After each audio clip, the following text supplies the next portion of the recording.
কবরের মধ্যে 1 নম্বর প্রশ্ন হবে ঈমান। জোরে বলেন কি? আর হাসরের ময়দানে 1 নম্বর প্রশ্ন হবে নামাজ। ঈমান দিয়ে শুরু হবে, নামাজ দিয়ে শেষ হবে।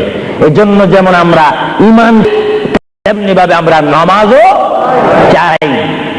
আপনারা কি নামাজ চান না? আমার নওজোয়ান ভাইয়েরা বলেন, আমরা কি নামাজ চাই না? নামাজের পরিবেশ সৃষ্টি করতে চাই না? বিশ্বের মধ্যে অশান্ত পৃথিবীকে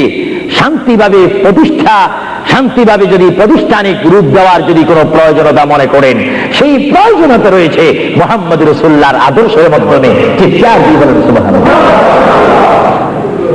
প্রথম প্রশ্ন হবে, আপনাকে কবরে প্রথম প্রশ্ন করা হবে ইংরেজিতে, উর্দুতে, ফার্সিতে, বাংলাতে না আরবিতে? আওয়াজটা মনে হয় একটু দুর্বল হয়ে গেছে।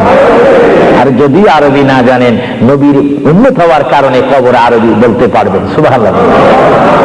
জোরে বলেন কোন ভাষায়?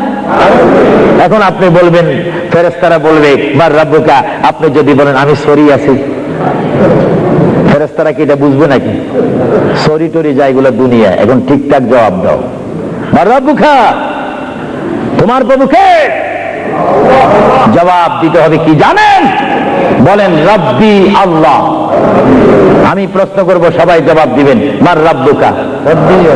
সবাই উচ্চ স্বরে বলেন তো দেখি, রব্বি আল্লাহ। আবার প্রশ্ন করি, কবরের প্রশ্নটা আজকে শিক্ষা দিচ্ছি, সবাই বলেন রব্বি আল্লাহ। আমি প্রশ্ন করবো মার রাব্বুকা, সবাই বলবেন রব্বি আল্লাহ। মার রাব্বুকা, মা দীনুকা, বলেন দীনি আল ইসলাম। মা দীনুকা, মা কুনতা তাকুলু ফি হক্কি হাযার রাজুল। বুঝবেন, আপনাকে প্রশ্ন করা হবে, হে আল্লাহর বান্দা, মার রাব্বুকা, তোমার প্রতিপালককে, তোমার ইলাকে, তোমার আল্লাহকে। আপনি যদি ইমানদার হন, নামাজি হন, আল্লাহ ওয়ালা হন, মিথ্যা কথা যদি না বলেন, শিরিক বেদাত যদি না করেন, রাসূল ফরসানে যদি বেয়াদবি না করেন, আপনি বলবেন রাব্বি আল্লাহ। ফেরেশতারা সঙ্গে সঙ্গে বলবে মা দীনুকা, এই ব্যক্তি তোমার দিন কি? বলবেন দীনি আল ইসলাম, আমার ধর্মের নাম দিন ইসলাম। এবার মন্ত্রীর নজির প্রশ্ন করবে, এ আল্লাহর বান্দা, বড় সাবধানের সহিত তুমি প্রশ্নের জবাবটা দিও।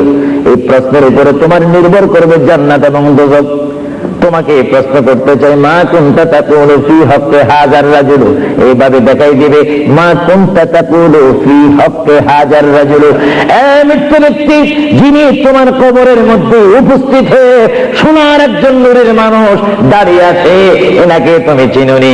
যারা আশিকে রাসূল নবীওয়ালা, তারা সঙ্গে সঙ্গে বলবেন, ফেরেশতারা চলে যাও, ইনি হচ্ছে আমার প্রিয় নবী মুহাম্মদুর রাসূলুল্লাহ সাল্লাল্লাহু আলাইহি ওয়াসাল্লাম। আমার আল্লাহ বলবে, মুনকির নকিরে, আর দেরি করো না, আমার আদরের বান্দার কবরের সাথে জান্নাতের সাথে দরজা দিয়ে দাও। বলে বলেন সুবহানাল্লাহ।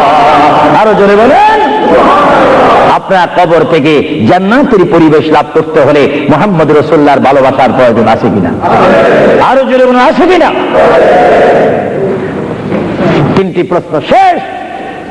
যদি ভালো হয়, হাসরের ময়দানে উঠবেন, তাকদীর যদি ভালো হয়, ডান হাতে আমলনামা নিয়ে।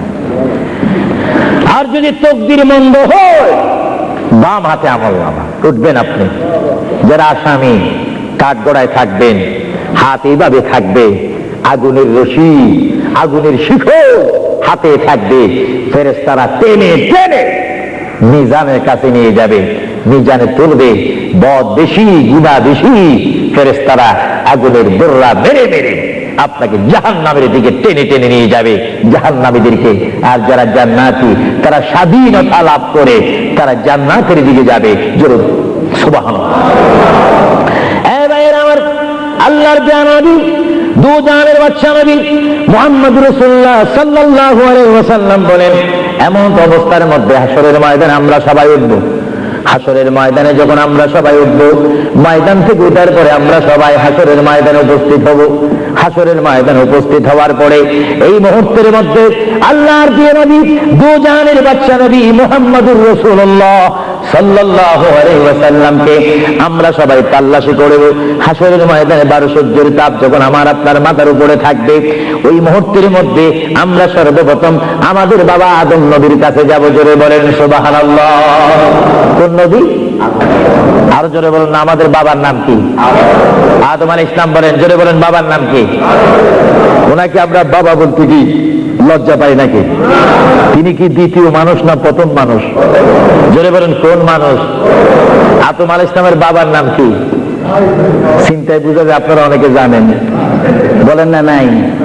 জোরে বলেন, আদম আলাইহিস সালামের বাবা, মা নাই, দাদা। তো দাদা দাদি ছাড়া, মা বাবা ছাড়াও আল্লাহ মানুষ তৈরি করতে পারে কিনা? আরো জোরে বলুন না, পারে কিনা? এই ক্ষমতা কার? ইন্নাল্লাহা আলা কুল্লি শাইইন কাদির।